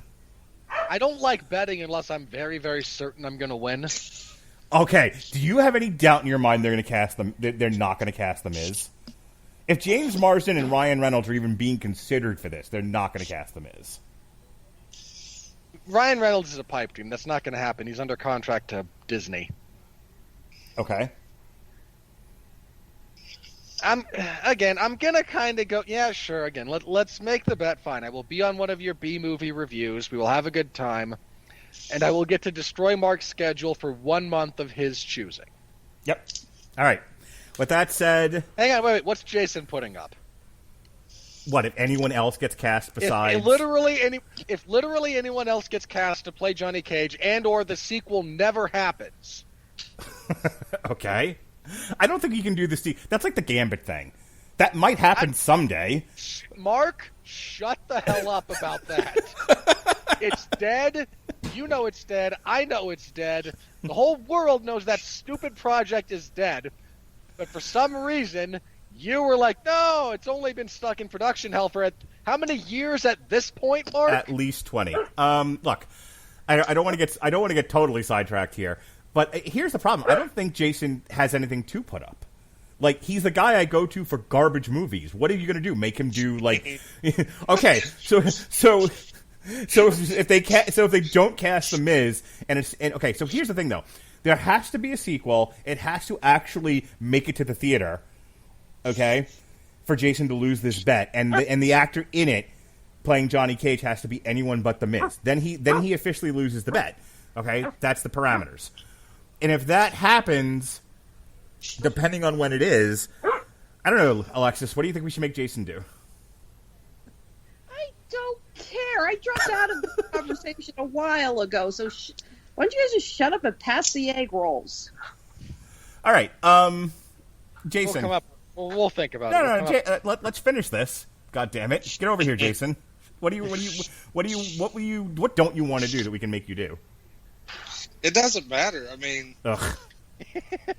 I'm leaving it up to you and Robert. You guys, I presented your wagers. You can present mine. Okay, Robert, you and I need to talk offline about a franchise of like art house, super snooty. Okay, no. I got it. Okay, what? He has to watch and then do a solo podcast on Too Old to Die Young. No, we've done that already. I'm not doing repeats. But I like where you're going with this. Just him. Just No, him. Not no, you, that's- not me. Just him. No. He has to watch that 13-hour experience. Okay, I got it. I got it. On trial, Drive. Okay, Jason? Drive's actually a good movie. Okay. Yeah, but Jason's gonna fucking hate it. Will I? Yeah. How do you Probably. how do you know that I haven't seen it and I actually like it? Have you seen it? I don't know. Have I? It stars Ryan Gosling. I'm going to go out on a limb and say no. I am married, and my wife has a thing for It's Ryan not Gosling. The Notebook, you dick. It's a movie where Ryan Gosling I know. quietly drives people around. And beats the shit out of them in a hotel room. Yeah, he's seen it. Ah, damn it. All right, we'll figure something else out then. I'll come up with a properly Frenchy, snooty, horrible movie for Jason to have to do a review with me on. If you have All right. suggestions for some art house style cinema that we can make Jason watch, please tweet them to Mark. And here I thought we were going to get almost nothing out of this money segment. All right, with that said, let's move on to the critical review so we can get out of this podcast.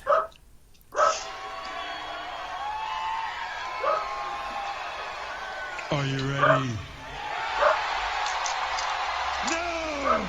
I said, are you ready? No, God! No, God, please, no! No! No! No! For you listeners of Damn You Hollywood, for those that are left, on the Radulich and Broadcasting Network, brought to you by W2M, Grammarly is offering a free download of the Grammarly software. Grammarly's AI-powered products help people communicate more effectively. Grammarly helps you write mistake-free on Gmail, Facebook, Twitter, LinkedIn, and nearly anywhere else you write on the web. Grammarly corrects hundreds of grammar, punctuation, and spelling mistakes while also catching contextual errors, improving your vocabulary, and suggesting style improvements. To download Grammarly today, go to getgrammarly.com/W2M Network. Again, that's getgrammarly.com/W2M Network to download Grammarly for free. And our critical review is brought to you by our good friends at Grammarly. Boy, Oh. the people who wrote the screenplay for Mortal Kombat really could have used at least the vocabulary expansion benefit of Grammarly, just for the record. Felix Vasquez Jr. of Cinema Crazed. Is Warner Brothers and Simon McQuad's reboot perfect? No, but hot damn, it's good. No! It's really not good. Scott Menzel of We Live Entertainment. A bloody and violent extravaganza that delivers exactly what it promises. Not really. Like, unless you think it promised an hour and 15 minutes of bad dialogue and occasional grand sweeping cinema shots of, of landscape with intermittent CGI violence, in which case, sure, this movie needed more fights, not less, and it didn't give us that. Eric Kane of Forbes. Mortal Kombat is one of those rarest creatures a video game movie adaptation that actually works, and does so by leaning into everything that makes both video games and movies fun. Ladies and gentlemen, Forbes, the supreme arbiter of fun. Here's one for you, Jason. Shah Shahid of Comic Years. The new Mortal Kombat dramatically improves on its previous films and is still an incredibly fun movie to watch. He can eat a dick. I'll give you that it's better than Annihilation, but this, I assume that whoever wrote that has never actually seen Mortal Kombat Annihilation, because that's just not something this type of person would watch. Robert, bowel obstruction is better than Mortal Kombat Annihilation. As a man who has had a serious bowel obstruction, I can actually vouch for that. I'm going to read these two next, back to back. Caffeinated Clint of Movie Hole. How do these people get on Rotten Tomatoes? As far as film adaptations of video games go, Mortal Kombat is a flawless victory. But wait, there's more. Wait, there's more. Shut up. Dan Scully of Findy with a PH. I wouldn't call Mortal Kombat a flawless victory, but it's a victory all the same. Get him, Robert. Sorry, that just... listening to you read that, I literally lost my ability to breathe for a second. You, sir, completely re-aggravated my chest cold. No, it's not a flawless victory. That would mean that there's nothing wrong with it, you moron. All you did, you hack, was Google a hacks. There was two of them. Hacks, plural, two. Sure, whatever. You hacks. You just Googled sound clips or phrases associated with Mortal Kombat, weren't clever enough to work in fatality, and went, yeah, sure, let's go with flawless victory. Well, not actually understanding any bit of the context about what that particular achievement means in the game. You people disgust me, and you should be beaten with dead fish. Speaking of which, Paul Saffin of AM/FM Magazine. The bloody game finally gets its gory due as the relentless action flick gives us almost 2 hours of extreme violence, surprisingly big doses of humor, it really doesn't, and a little backstory. It's not a flawless victory, but thankfully it's not a fatality. Wow, you feel good about yourself writing that, buddy? I feel like there's a tumor now growing in your head, screaming, "I'm a tumor! I'm a tumor!" Probably. Oh, see, at this point, I think Jason and I might as well just step away and go get a drink or something, because we're not going to be able to jump in without Robert freaking out now. Yeah, go. Please take some of the load off. This is a lot of weight here. Wait, this doesn't stop. Johnny Gaze Monica, fanboy of the universe. Not this guy. It truly wants to get Mortal Kombat done right, from its lore to its decapitations. It's far from a flawless victory. I can't even keep doing the accent anymore. But it definitely wins the first battle. Yeah, again, I'm going to go get a drink. Yeah.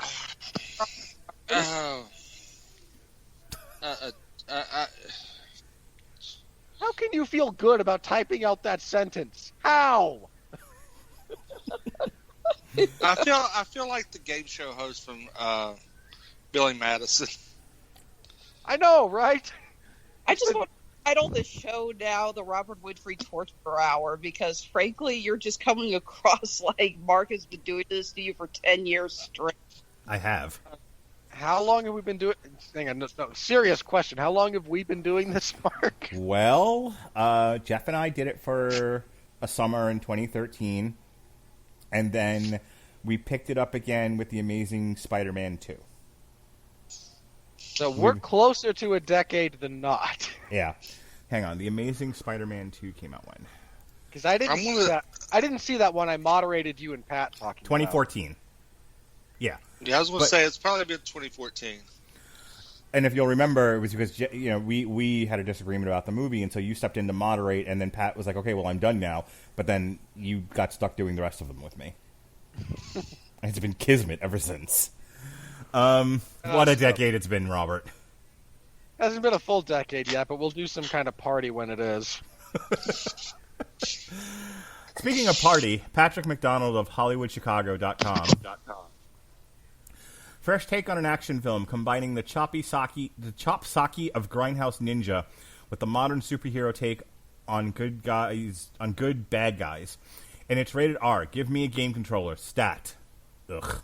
That is barely a coherent sentence. Go ahead. Did he have a stroke writing that? I had a stroke reading it. Alexis, you're trying to get in here, but we keep talking over you. Go ahead.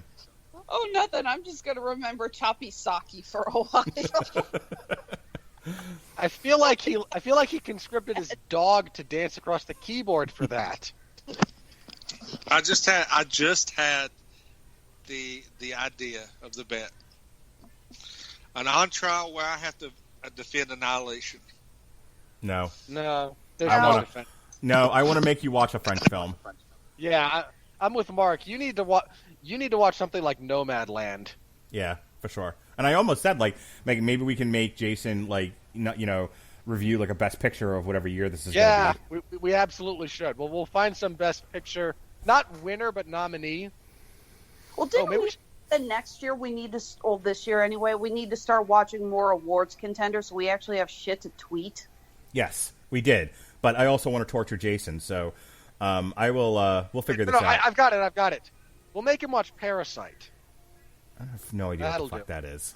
That's what won Best Picture last year. I tried to watch it and it hurt my head. Yeah, now you'll have to finish it. Hang on. List of best picture winners. It almost hurt my head as much as there was a movie that Well, Amber made me to watch. turn on the subtitles, right? All right. You're giving me credit thinking I can read? Yes. Wow, I Right. actually tried to be insulting, and you took it to a whole new level.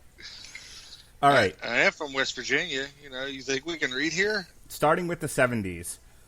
Best picture nominees are Patton, the French. I'm not going further back than the 70s, but starting with the 70s, best picture winners were Patton and the French Connection, The Godfather, The Sting, Godfather Part 2, One Flew Over the Cuckoo's Nest, Rocky, Annie Hall, The Deer. Oh my God! Have you ever seen The Deer Hunter? Yes. Fuck. I've seen the deer. Everyone's seen the Deer Hunter. Kramer versus Kramer, and 1980. Ordinary People, Chariots of Fire, Gandhi, Terms of Endearment, Amadeus, Out of Africa, Platoon, The Last Emperor, Rain Man, Driving Miss Daisy. The 90s, Dances with Wolves, which we've already done. Driving Miss Daisy. Dances with Wolves, which we've already done. Silence of the Lambs, which we've already done. Unforgiven, Schindler's List, which we've already done. Forrest Gump, which we've already done. Braveheart, The English Patient, Titanic, Shakespeare in Love. The English Patient. There we go. Shakespeare That's in exactly the point, Mark. You got to think that one of you's got to do the show with me. Yeah, I'm not the one that wants to be tortured here. I'm trying to torture him. Gladiator, A Beautiful Mind, Chicago, Lord of the Rings, $1 Million Baby, Crash. Have you ever seen Crash, probably Jason? Crash. Crash and $1 Million Baby will probably do it. I don't think I've seen Crash. I've Correct. seen it. Crash might be worth doing. 2004 crime drama, produced and directed by Paul Haggis. It's a passion piece for Haggis. Film features racial and social tensions in Los Angeles, which was inspired by a real-life incident which his Porsche was carjacked in 1991. The Departed, No Country for Old Men, Slumdog Millionaire, The Hurt Locker. 2010, The King's Speech, The Artist, Argo, 12 Years a Slave, Birdman, Spotlight, Moonlight, The Shape of Water. Birdman. I love Birdman. That was a really good movie. Okay, I can do Birdman. Have you seen it, Jason? I have not. I just know Michael Keaton's in it. Yeah, it is. And he got robbed, unlike Chadwick Boseman. He fucking won. Well, the picture won. I don't know if he won or not. No, he didn't win. I He think should have he won. 10. Eddie Redmayne won for his biopic portrayal of Stephen Hawking. Look, for that movie in particular, Michael Keaton was robbed at gunpoint. Okay. So there we go. Jason loses the bet, and anyone else but the Miz gets cast, and we'll make him review Birdman. Terrific. Moving the fuck on.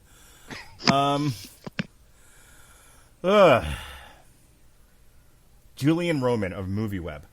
Mortal Kombat reboot is a bloody awesome adaptation of the famed video game franchise. The martial arts choreography, superb visual effects, and insane fatalities are a marked improvement over the previous iterations. These people have the lowest possible standard for these things. You read my mind. I mean, do any of these people... I wonder if any of these people have even, like, seen any of the major fatalities so they can even comment on them? Because if so, their bar is exceptionally low. Speaking of exceptionally low bars, Rolling Stone, K. Austin Collins, top critic. It's solid entertainment, refreshing, even for finding ways to navigate the familiar pivots of its own terms. Most importantly, it does what it is, ultimately its main job. It tees up for the sequel. And plenty of us will be eager to watch it. Can I just say this? I have to say this out loud. I don't want to be the old man yelling at clouds. You don't? Too late. Which you are. I'm the youngest person on this podcast. Y'all can shut up. With the oldest fucking soul, and I'm halfway dying. Go on. It's true. To both counts. I hate that a big thing that critics look for now is, boy, it sets up the sequel. That's why I snorted. Kiss the fattest part of my ass. How about you make something good enough to stand on its own? You Kiss my two-bit natural hacks? black ass. All right, last one. Oh, wait, there's two. But this one's... I have to read this one because I haven't done this gimmick in a while. Oh, no. Not this Here gimmick. here she is, the future ex-Mrs. Winfree. Oh, God. Lola Lamb Chops! Oh, Lola, where have you gone, Joe DiMaggio? Our nation turns its lonely eyes to you. Lola Lamb Chops Winfree So much of says... What are you mumbling about? You have so much of my hate right now, Mark. So much of it. You know, when don't Does I? you always have all of your hate 90% of the time? And the sky is blue and water is wet. Tanya Lamb Winfree of Lola Lamb Chop says, Mortal Kombat knows its audience. Weak story and gratuitous violence, Jason.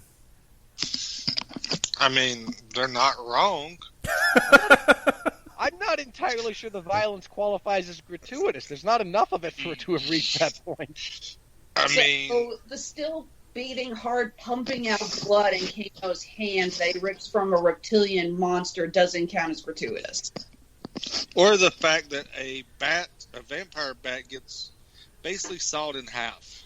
And you see all of the inner juicy brains. Speaking of juicy brains, top critic, Minneapolis Star-Tribune, Chris Hewitt. This will be the last one of the night. Grab your dogs, jump in the foxhole, because I think this one is going to send Robert into the woods to live deliberately. Here we go. Ready? Robert, top critic. He gets paid to do this. Yes, he does. Hey, man, how's the combat? The answer is mortal.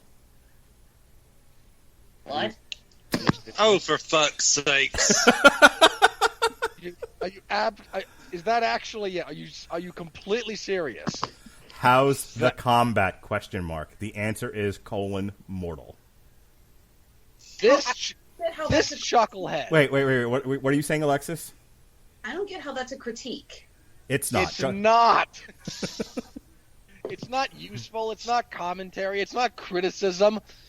That's not even like bad and like insultingly praiseworthy enough to make it onto the DVD box. What the hell are you doing, sir? How does that? He's getting paid to write shit like that. That's what he's Who doing. paid this man? And whoever it is, they should fire him and sue him for redress.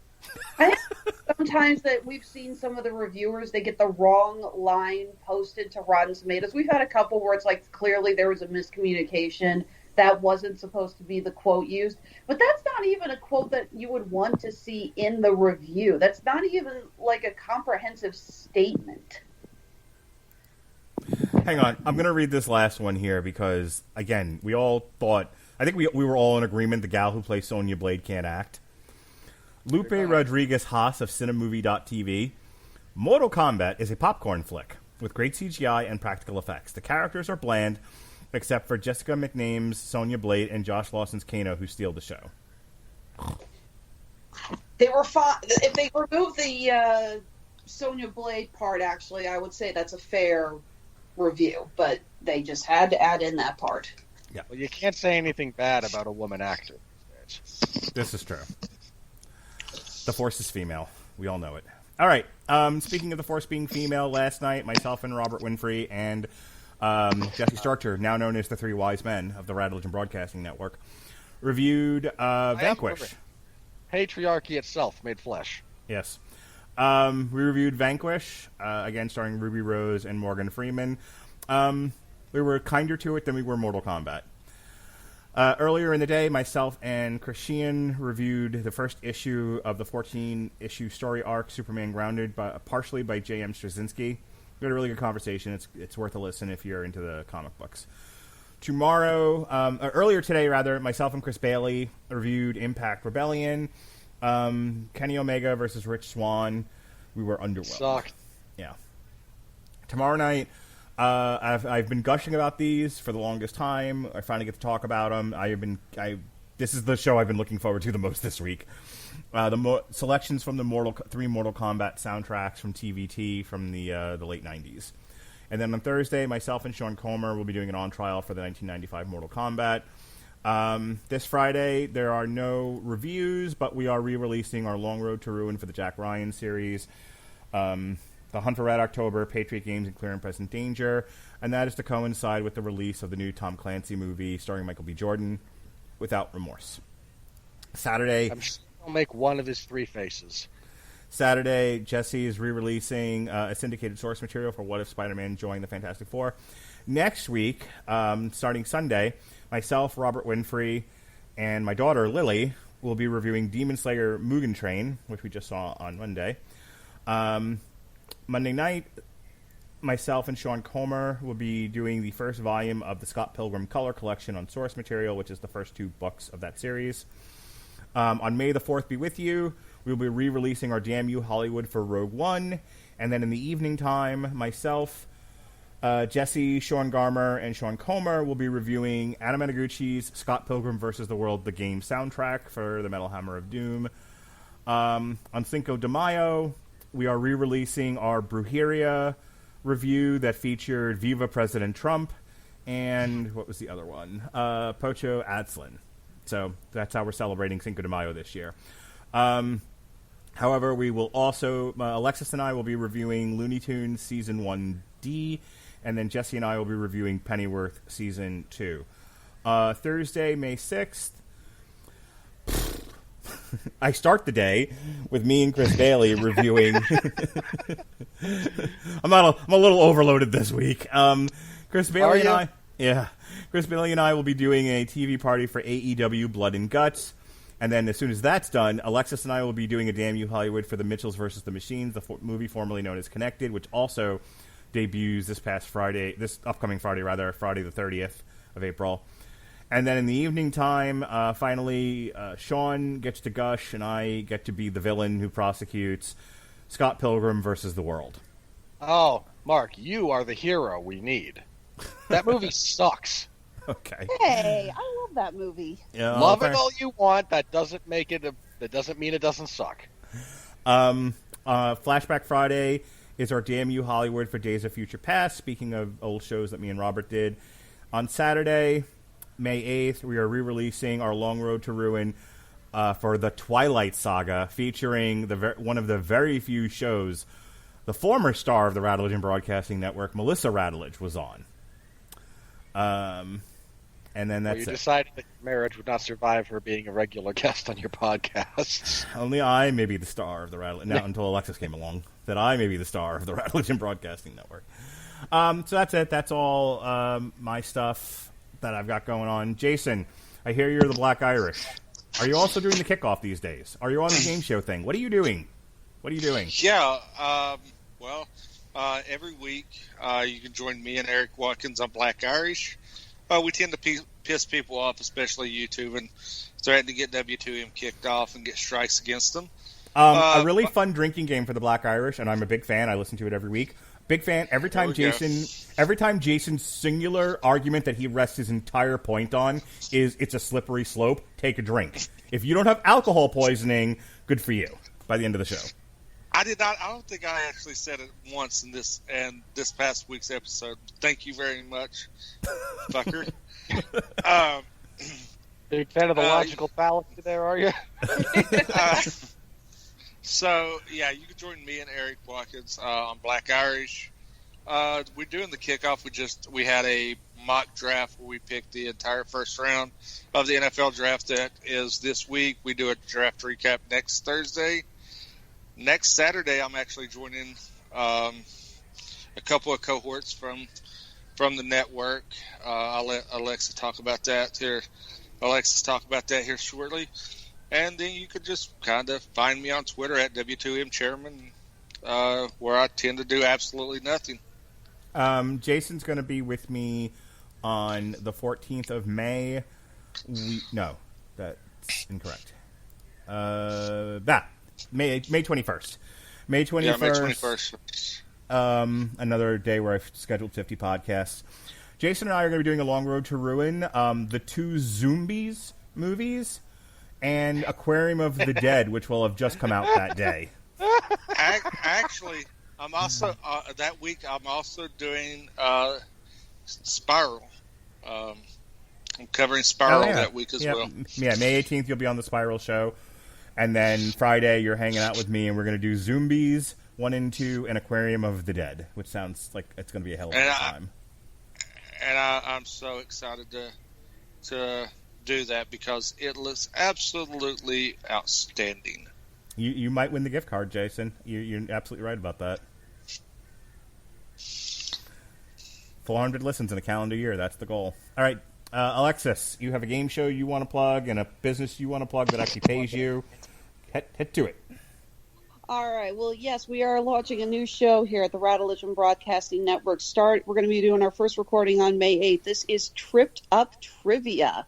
This is going to be our first ever trivia game show. And yes, Jason has agreed to be a guinea pig for our first episode, which is going to be trivia about sci-fi. This is in honor of May the 4th, which is coming up very quickly. Seriously, guys, what the hell happened to April? Time waits for no man. Apparently not. No podcast either. We are going to be doing this once a month, so if you are interested in playing for us or just, having fun and, just not caring that we humiliate ourselves on a regular basis, go ahead and get in contact with us. Blah.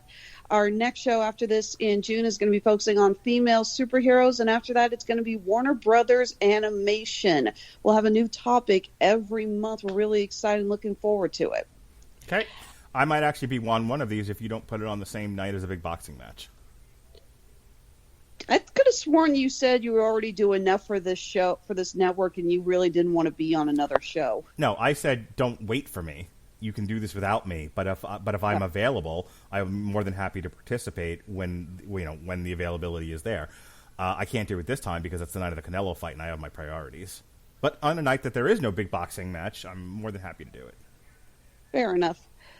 Okay, and yes, I do have my company to promote, Honeysuckle Rose Creations, where fashion meets fandom at the intersection of geek and chic. Uploading new products here, hopefully this week, if I can actually get a break in this crazy Midwest weather and get some natural light to take some pictures. We're adding in a bunch of new pieces. We have our Winter Soldier charm bracelet. We have our Edenia Princesses, Katana and Melina on Scrabble tile bobby pins. We have a couple of our new wire wrap dice.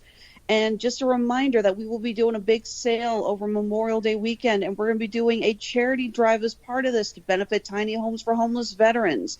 Stay tuned to our Facebook, Twitter, and Instagram. We'll be posting more details as we get closer to the sale. And as always, you can find our shops on Etsy and Handmade at Amazon. Honeysuckle Rose Creations, the intersection of geek and chic. And all the time that she's been hanging out with us here on the Radulich and Broadcasting Network and plugging her stuff, I actually made a purchase, finally, from Honeysuckle Rose Creations. I bought my daughter a Demon Slayer barrette, because as soon as she saw it, she was like, I must have it. And I was like, well, here you are, spoiled child. So... and I get I actually gave you a discount. You got the convention price, not the online price. So I know we're hopefully going to be back on the road soon. Some conventions have said they're going to start opening up now that people are getting vaccinated. So fingers crossed again, Facebook, Twitter, and Instagram. As soon as we know when we'll be on the road again, we will announce it. Robert, do your plugs without repeating the ones I've already done. Well, as Mark already mentioned, Oh, Jesus.